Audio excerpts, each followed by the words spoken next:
ప్రార్థన చేసుకొని వాక్యం చదువుకుందాం. పరిశుద్ధమైన తండ్రి, జీవం కలిగిన దేవ, యేసయ్య ఘనమైన నామమున మీకు వందనాలు చెల్లించుకుంటూ దేవా, ఈ దినం స్త్రీల పరిచయలో ఇంతవరకు పాటల్లోనూ ప్రభా మరి మీ సహాయపడుతూ వచ్చిన మీ ప్రేమంతటిని బట్టి వందనాలు చెల్లించుకుంటూ ముందున్న సమయం మాకు జీవనకరంగా ఆశీర్వాదకరంగా చేయండి. ఈ వాక్యలేఖనాలను కొంత సమయం వివరించుకుంటుండగా మీ సహాయంలో మీ కృపను కోరుకుంటూ మా ప్రభు రక్షకుడును యేసయ్య ఘనమైన నామమున స్తుతించి ప్రార్థించి అడిగి వేడుకొంచున్నాము తండ్రి, ఆమేన్.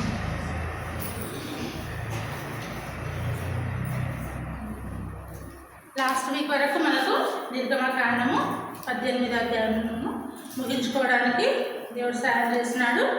ఈ దినం మరి నూతన నిబంధనలో అపోస్తుల కార్యములు 12వ అధ్యాయము 11-12 వచనాలు అందరం కలిసి చదువుతాం.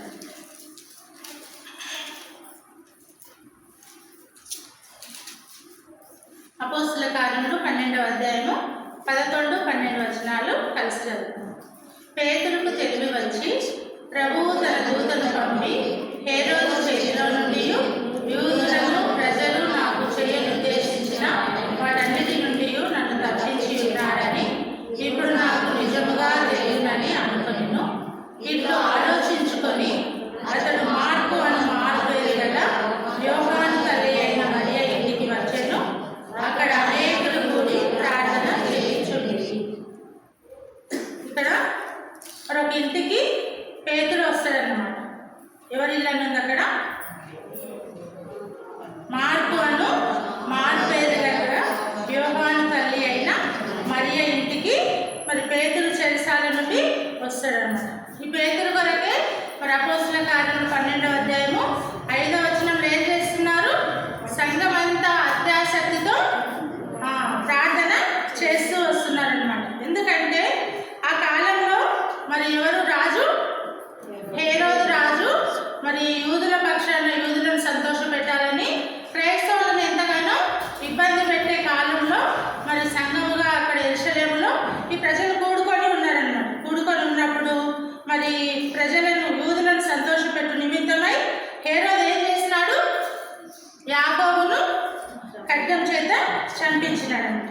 అయితే మరి ఇది ఇంకా యూదులకు ఇష్టమైన కార్యం అని తెలుసుకొని పేతురు కూడా పట్టుకొని చెరసాలలో వేయించిండనమాట. వేయించిండు. కానీ మరి ఒక మధ్యలో ఏమొచ్చింది? పస్కా పండుగ అడ్డం వచ్చిందన్నమాట. పస్కా పండుగలో ప్రజలందరూ మరి సంతోషంగా ఉంటూ వారి మరి దేవుని సన్నిధిలో యూదుల ఆచార ప్రకారము పస్కాను ఆచరిస్తూ ఇంకా ఆ విషయం కొంచెము వాళ్ళు ఏమరపాటుగా ఉన్నప్పుడు ఇంకా సంఘం అయితే ఆసక్తిగా ప్రార్థన చేస్తుంది. మరి దేవుని ఉద్దేశం కూడా ఉండాలి కదా, దేవుడు మన పక్షాన ఆలోచన కూడా ఉండాలన్నమాట. అయితే పేతురు చనిపోవడం దేవుని ఉద్దేశం కాదు. అయితే యాకోబు మాత్రం చంపబడడం దేవుని ఉద్దేశం అన్నమాట. అందుకే నేను మొట్టమొదటి ఆ దినాల్లో మరి హతసాక్షిగా మరి ఎవరు? స్టెఫెను హతసాక్షిగా చేయబడ్డాడు.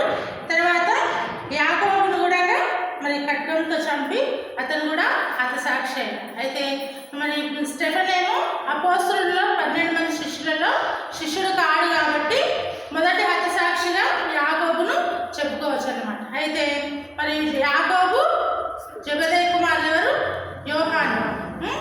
యాకోబుల తల్లి కూడా నా కుమారుల విషయమై అడుగుతుంది కదా, నీ కుడి పార్శ్వంలో ఒకరు ఎడమ పార్శ్వంలో ఒకరు ఉండులాగా నాకు సహాయం చేయను. అయితే యోహానేమో వృద్ధాప్యంలో ముసలితనం వరకు కూడా మరి అతను చనిపోలేదు. కానీ యాకోబు మాత్రం చనిపోవడం ఆ విధంగా దేవుని యొక్క ఉద్దేశం. అందుకని యాకోబు మొదటి హతసాక్షిగా చంపబడుతూ వచ్చినాడు. అతను దేవుని రాజ్యంలో సంతోషంగా దేవుని సన్నిధిలో ఉన్నాడు. ఇలాంటి భయంకరమైన పరిస్థితులలో యెరూషలేము పట్టణం ఉందన్నమాట. యెరూషలేము పట్టణం ఉంది. అక్కడ మరి ఎక్కడ కూడా దేవాలయానికి వెళ్ళి ప్రార్థన చేయడానికి కానీ దేవాలయానికి వెళ్ళి కూడుకోవడానికి కూడా ఎలాంటి అవకాశము లేదనమాట. ఎందుకంటే యూదులకు మనం చూసిండ్రనుకో, యూదుల పక్షాన ఎవరున్నారు? హేరోదు రాజు ఉన్నారు. హేరోదు ఈ రాజు ఎవరంటే హేరోదు అగ్రిప్ప అన్నమాట. అయితే వారికి బిరుదు రాజులు ఎవరైనా కూడా మరి రోమా రాజులు ఎవరైనా హేరోదు అని వాళ్ళ బిరుదు కదా. మనమైతే ముఖ్యమంత్రి అంటాం కదా, ఆ విధంగా హేరోదు. అయితే యేసు జన్మించే కాలంలో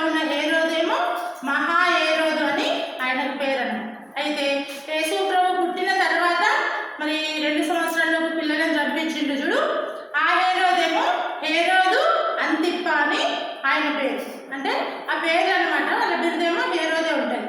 ఇప్పుడు ఇది మరి ఐగుప్తీయులకేమో ఫరో అనే బిరుదు ఏ విధంగా ఉంటుందో ఈ రోమా అధికారులకేమో మరి హేరోదు అన్నమాట. అయితే ఈ హేరోదు ఎవరంటే ఆ మహా హేరోదు యొక్క మనవడు అనమాట. ఇతను కూడా మరి యూదుల పక్షాన నుండి క్రైస్తవులను మరి చంపించే విషయంలో వీళ్ళ యొక్క చరిత్ర అనేది ఎక్కువగానే ఉందన్నమాట. కాబట్టి అలాంటి ఈ హేరోదు అగ్రిప్ప కూడా మరి యూదులను యేసుప్రభు శిష్యులను మరి చంపించే విషయంలో ఏమాత్రము మరి వెనుక తీయని స్థితిలో ఉన్నాడు. అలాంటి పరిస్థితిలో కూడా ఇక్కడ ఉన్న ఒక కుటుంబం ఉందన్నమాట. ఆ కుటుంబమే మార్కు తల్లి అయిన మరియా కుటుంబం అన్నమాట. ఈ కుటుంబం ఎక్కడుంది? వీళ్ళ స్వగ్రామము యెరూషలేములోని. యెరూషలేము, అందుకే ఈమెను యెరూషలేము మరియా అని కూడా అంటారన్నమాట. యెరూషలేములోని మరియా.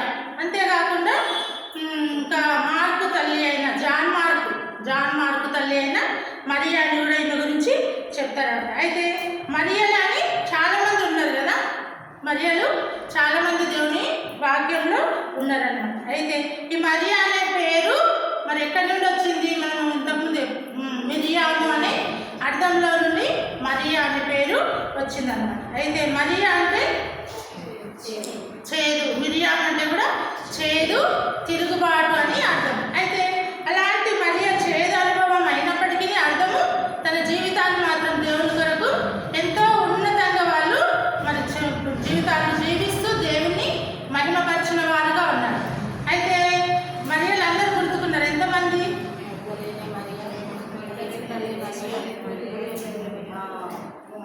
మొత్తము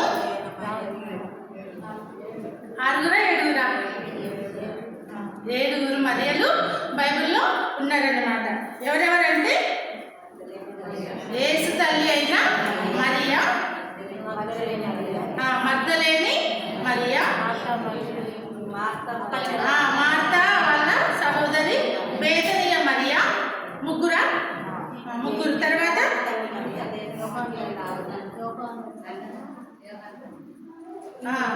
తర్వాత మగ్దలేని మరి చెప్పిండ్రు కదా. తర్వాత ఈమె 4వ ఎవరు? యోహాను తల్లి అయిన మరియా. 5 అక్క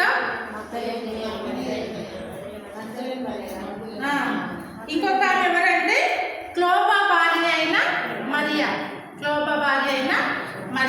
తర్వాత యోహాను సువార్త 19:15లో ఉంది, 25లో ఉంది. తర్వాత యాకోబు యోసేల తల్లి అయిన మరియా. మత్తయి సువార్త 27వ అధ్యాయము 56వ వచనంలో ఉంది. యాకోబు యోసేల తల్లి అయిన మరియా. 6 వచ్చింది. క్లోపా భార్య అయిన మరియా, యాకోబు యోసేల మరియా. తర్వాత ఇంకొక మరి ఉంది చివరిగా, రోమాలో ఉంది కదా ఒక మరియా. రోమా 16 చదవండి అక్క. 16:6లో ఉంది.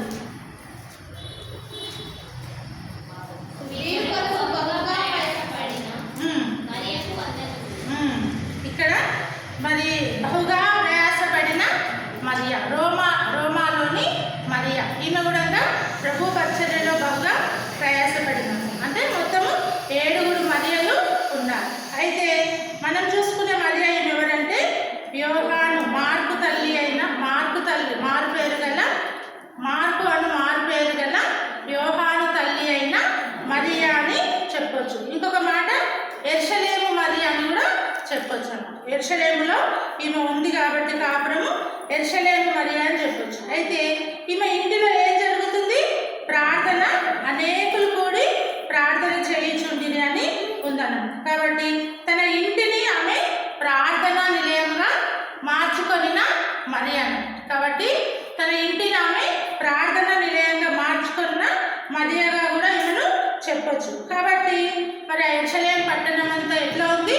మరి చీకటితో, భయముతో, అర్ధరాత్రి దీపాలన్నీ ఆర్పివేయబడి మరి ఎంతో భయంకరమైన పరిస్థితిలో ఉన్నప్పటికీ ఈ యెరూషలేము మరియా ఇంటికి వెళ్తే మాత్రము అక్కడ చిన్న దీపము లోపల వెలుగుతూ ఉందన్నమాట. ఆ వెలుతురు కూడా బయటికి రాలేని పరిస్థితిలో అక్కడ ఆ గృహంలో ఏం జరుగుతుంది? అనేకులు కూడి ప్రార్థన చేస్తున్నారు. ఎందుకు? సంఘము మరి దైవ సేవకులు ఎంతగానో కష్టాల్లో ఉన్నారనమాట. ఏ సమయంలో మరి క్రైస్తవులని తెలిస్తే వారిని మరి చంపుతారో, పట్టుకొని చెరసాలలో వేస్తారో తెలియని పరిస్థితిలో సంఘం ఉన్నది. అలాంటి స్థితిలో మరి వారు ప్రార్థన చేస్తూ ఉన్నారు. కాబట్టి ఆమె ఎంత మరి త్యాగశీలి కదా. మరి ఏదైనా తెలిస్తే ఏమంటారు, నీ ఇంట్లో నువ్వు ఇంతమందిని కూడబెట్టి మందిరంలో మరి మూయబడినప్పుడు నీ ఇంట్లో ఈ విధంగా ఎందుకు వీళ్ళను నీ ఇంట్లో కూర్చొని ప్రార్థన చేస్తున్నావు అని చెప్పేసి ఆమెను చెరసాలలో వేయించవచ్చు, కొట్టించవచ్చు, ఏదైనా శిక్షించవచ్చు. కానీ ఆమె ఎంతో ధైర్యశాలిగా ఉండి ఏం చేస్తుంది, తన ఇంటిని ప్రార్థనా నిలయంగా మార్చుకొని అనేకులు మరి ఆ ఇంటికి వస్తూ ఉన్నారు. అనేకులు ఆ ఇంటికి వచ్చినప్పుడు, ఆ ఇంట్లో ప్రార్థన చేసినప్పుడు కదా, అనేకులు వచ్చినప్పుడు ఏముంటుంది మరి తీసుకుంటుంది, అసౌకర్యం ఉంటుంది, ఖర్చుతో కూడిన కానీ అయినప్పటికీ ఆమెకు దేవుడు అంటే, యేసు ప్రభు అంటే ఇష్టం అన్నమాట. ఇష్టం కాబట్టి దేవుని బిడ్డలంటే ఆమెకు ఇష్టం. అందుకే తను తెగించి ధైర్యశాలిగా దేవుని ప్రజలకు చేర్చుకొని తన ఇంటిలో ప్రార్థనను మరి ఆమె చేయించడంలో ఆమె కూడా ప్రార్థనలో ఏకీభవించే స్త్రీగా ఉందన్నమాట. ఆమె భక్తి పరురాలుగా చెప్పుకోవచ్చు, మరి ప్రార్థనా పరురాలుగా కూడా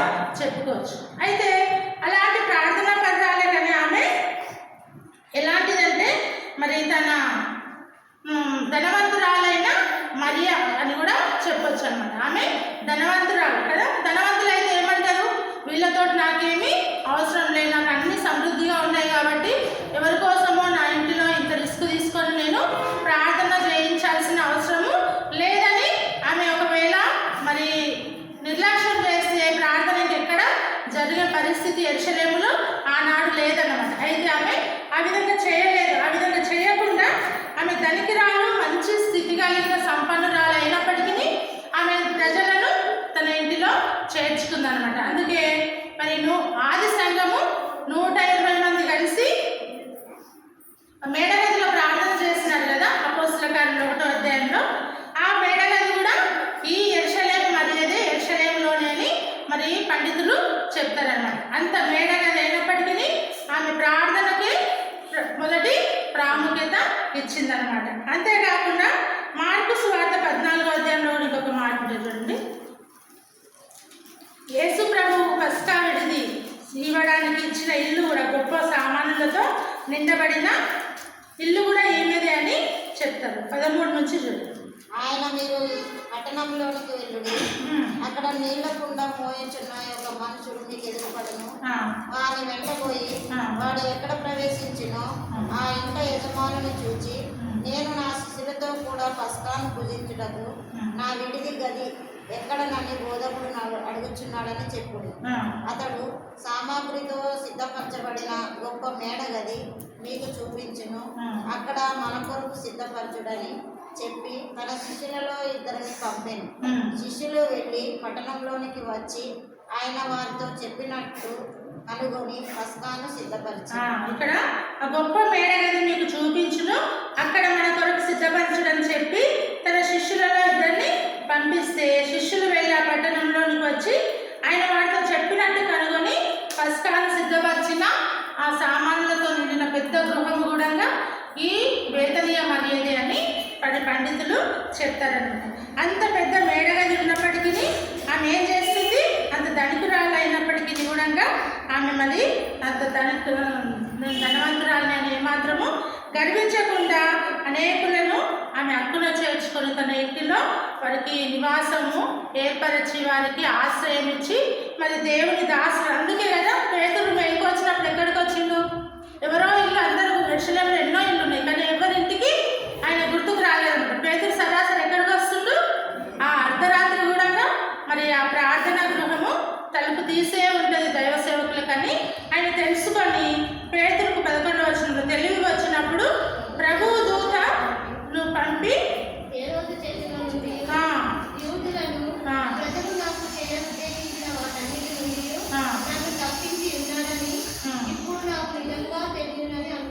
అనుకొని ఇట్లా ఆలోచించుకొని వచ్చాను. ఇక్కడ అనేకులు కూడి మరియా ఇంటికి వస్తే ప్రార్థన చేస్తూ ఉన్నారన్నమాట. కాబట్టి ప్రార్థన నిలయంగా